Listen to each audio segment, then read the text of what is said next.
નમસ્કાર, આપ જોઈ રહ્યા છો સ્પાર્ક ટુડે ન્યૂઝ।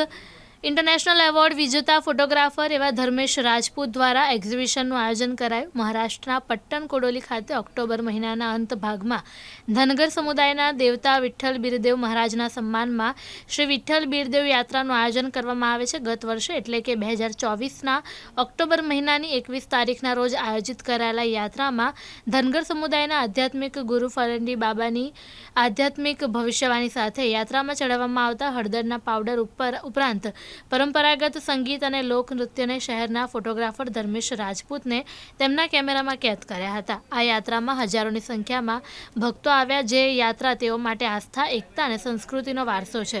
જે યાત્રાની તસવીરોને નેશનલ અને ઇન્ટરનેશનલ એવોર્ડ વિજેતા ફોટોગ્રાફર એવા ધર્મેશ રાજપૂતે એક્ઝિબિશનનું સ્વરૂપ આપ્યું છે। વડોદરાના નાગરિકો 23થી 28 સપ્ટેમ્બર સુધી આ એક્ઝિબિશન અલકાપુરી વિસ્તારમાં આવેલ PN Gadgil and sons art gallery ખાતે નિહાળી શકશે। અને આ એક્ઝિબિશનમાં વડોદરા શહેરના ભારતીય જનતા પાર્ટીના પ્રમુખ ડોક્ટર જયપ્રકાશ સોની ખાસ ઉપસ્થિત રહ્યા અને તેઓનું પુષ્પગુચ્છ આપી સન્માનિત કરાયું। વધુમાં આ પ્રદર્શન 10થી 13 ઓક્ટોબર સુધી ચંદીગઢ મ્યુઝિયમમાં યોજાવા જઈ રહ્યું છે, જેની સમગ્ર માહિતી ફોટોગ્રાફર ધર્મેશ રાજપૂત દ્વારા આપવામાં આવી।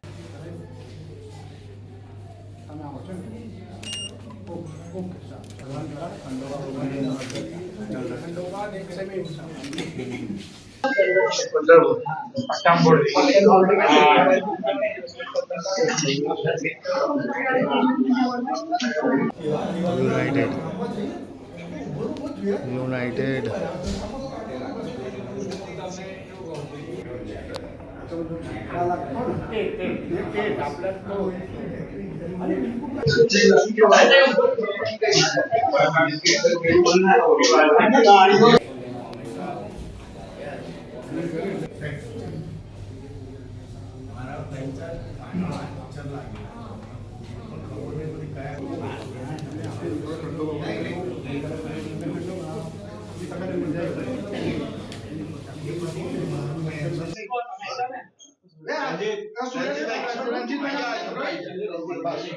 વડોદરા એ સાંસ્કૃતિક અને કલા નગરી છે અને વિવિધ પ્રકારના કલાના પ્રદર્શનો વડોદરા શહેરમાં થતા રહેતા હોય છે।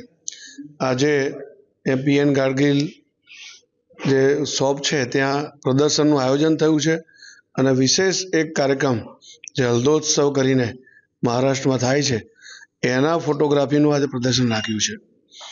આપણા આજે ધર્મેશભાઈ રાજપૂત જે ફોટોગ્રાફર છે, જેમને અદ્ભુત ફોટોગ્રાફ્સ આના અહીંયા પ્રદર્શનમાં મૂક્યા છે અને એમની ટીમે પણ જે પ્રકારની મહેનત કરી છે એ બદલ અને આવો હલ્દોત્સવ કરીને એક નવા કન્સેપ્ટથી એક આવો કાર્યક્રમ કરવાનું જે એમને મનમાં આવ્યું એ બદલ એમને ખૂબ ખૂબ અભિનંદન આપું છું અને ભવિષ્યમાં પણ આવા પ્રકારના બહુ સારા કામો કલ્ચર રિલેટેડ, આર્ટ રિલેટેડ કરે એવી એમને શુભકામનાઓ પાઠવું છું। ધન્યવાદ। મારું ફોટોગ્રાફી એક્ઝિબિશન, હું ધર્મેશ રાજપૂત, હળદી ઉત્સવ છે સબ્જેક્ટમાં અને કોલ્હાપુર પટ્ટણ કોરડી ગામ છે કોલ્હાપુરથી, ત્યાં આ ઉત્સવ થાય છે।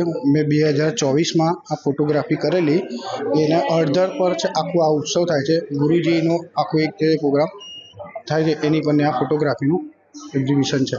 ખાસ કરીને કયા પ્રકારના ફોટોગ્રાફીનું એક્ઝિબિશન?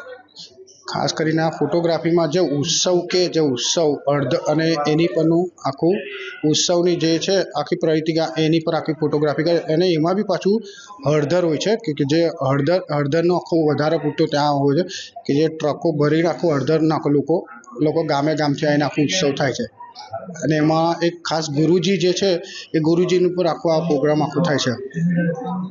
એક્ઝિબિશનનું આયોજન કરવામાં આવ્યું છે, કેટલા દિવસ માટે અને કયા સમય પર અને નગરજનો કેવી રીતે આને નિહાળી શકે? હા છે, આ એક્ઝિબિશન 23થી 28 તારીખ સુધીની છે, તે સૌ માટે એક્ઝિબિશન સમાવી શકશે। કયા સમયે એક્ઝિબિશનનો ટાઈમ છે સવારે 11થી રાતના 7:30 સુધી છે। નગરવાસીઓ કેવી રીતે આને નિહાળી શકે? નગરવાસીઓ કે આ હલ્દી ઉત્સવ આ ગુરુજીનું જે આખું છે એની પર આખો આ યાત્રા એની પર આખો આ પ્રસંગ આખો જાળવેલો છે। ધર્મેશ રાજપૂત।